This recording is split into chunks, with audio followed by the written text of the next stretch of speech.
আজকে আপনাদেরকে বলতে চাই, আল্লাহর রহমতে কিশোরগঞ্জের জন্য, শুধুমাত্র কিশোরগঞ্জের জন্যই আমরা এলজিডি থেকে একটি প্রকল্প গ্রহণ করেছি। সেই প্রকল্পটির বাজেট 1500 কোটি টাকা। ইনশাআল্লাহ খুব অল্প সময়ের মধ্যেই আপনাদের কাছে দৃশ্যমান হবে। এই কিশোরগঞ্জে 13টা থানাকে নিয়ে শুধু এই প্রকল্পটি করা হয়েছে। 1500 কোটি টাকার এই প্রকল্প ইতিমধ্যেই মাননীয় মন্ত্রী মহোদয় অনুমোদন করে এটা প্রকল্প ডিপিপি করার জন্য নির্দেশনা দিয়েছেন এবং এই প্রকল্প গঠন করার জন্য, ডিপিপি করার জন্য একজন পিডি নিয়োগ করতে হয়। ইতিমধ্যে একজন পিডি নিয়োগ করা হয়ে গেছে।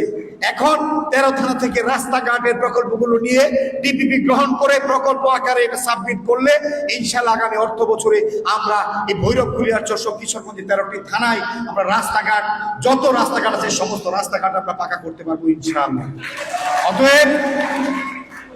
অতএব আজকে আপনাদেরকে বলতে চাই, আমি শুধু আমার এই ভৈরব, কুলিয়ারচরের কথা চিন্তা করি নাই, আমি কিশোরগঞ্জের 13টা থানার কথা চিন্তা করেছি। আমি আমার নির্বাচন এলাকার রাস্তাঘাট করবো। আমার বাকি এমপি যারা আছেন, আমিও তো এই জেলা সভাপতি ছিলাম, আমিও এই জেলার রাজনীতি করেছি সমস্ত উপজেলাকে নিয়ে।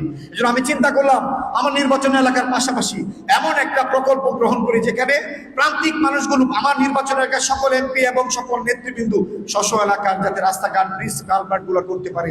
সেই কারণে আজকে আমি আমার কুলিয়ারচরের নেতাকর্মীদেরকে বলতে চাই, ইতিমধ্যে যে রাস্তাগুলোর মধ্যে আইডি নাম্বার দেওয়া আছে, আমি আমার উপজেলা পৌর বিএনপি নেতৃবৃন্দকে নির্দেশনা দিয়েছি আপনাদের সাথে যোগাযোগ করে যে রাস্তাগুলো পাকা হয় না, কাঁচা রাস্তা অথবা আইডি নাই, এই রাস্তাগুলোকে অতি দ্রুত আইডি করতে হবে। আইডি ছাড়া সরকারি রাস্তা টাকা খরচ করা যায় না, টেন্ডার দেওয়া যায় না। সেই কারণে আপনাদেরকে সাথে নিশ্চয়ই সভাপতি, সেক্রেটারি যারা আছেন আপনাদেরকে নিয়ে নেতৃবৃন্দ বসেছে, পৌরসভার নেতৃবৃন্দ যারা আছেন আপনাদেরকে নিয়ে নেতৃবৃন্দ বসেছে। আপনারা সবাই দ্রুত সময়ে যে রাস্তা আইডি নাম্বার নাই উপজেলা থেকে জেনে দ্রুত সময়ে আইডি নাম্বারগুলো আপনারা করার জন্য উপজেলা ইঞ্জিনিয়ার সাহেবের কাছে দিবেন। কারণ আইডি না হলে পরে কিন্তু আমাকে বুঝতে পারবেন না যে রাস্তাঘাট হচ্ছে না, রাস্তাঘাট হয় নাই। আমি আপনাদেরকে অনুরোধ করব এটা দ্রুত সময়ের মধ্যে এই কাজগুলো সম্পন্ন করবেন।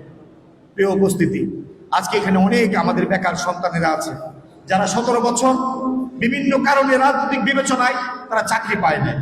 তারা মেধা থাকার পরেও বিভিন্নভাবে তারা চাকরি পেয়েছে, কিন্তু পুলিশ ভেরিফিকেশন আসার পর দেখা গেল কি তার পরিবারে কোনো না কোনোভাবে একটা রাজনৈতিক কিছু জড়িত বা কোনো কারণে প্রতিহিংসা স্বীকার করে তার চাকরি থেকে পুলিশ ভেরিফিকেশনের মাধ্যমে বাদ দেওয়া হয়েছে।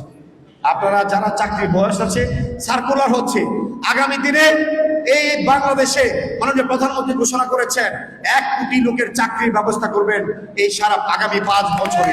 অতএব সেই চাকরি আমরা এই দেশের জনগণকে দিতে চাই মেধার ভিত্তিতে। যাদের সে যোগ্যতা আছে, মেধা আছে, আপনারা অ্যাপ্লাই করুন সার্কুলার দেখে দেখে যোগ্যতা অনুযায়ী। ইনশাল্লাহ আমরা আশা করি আমরা সবাই মিলে চেষ্টা করবো যাতে মেধার ভিত্তিতে, আপনারা যোগ্যতার ভিত্তিতে আমাদের সেই চাকরিগুলো হয়। সেই কারণে আপনাদের সবাইকে সজাগ থাকতে হবে।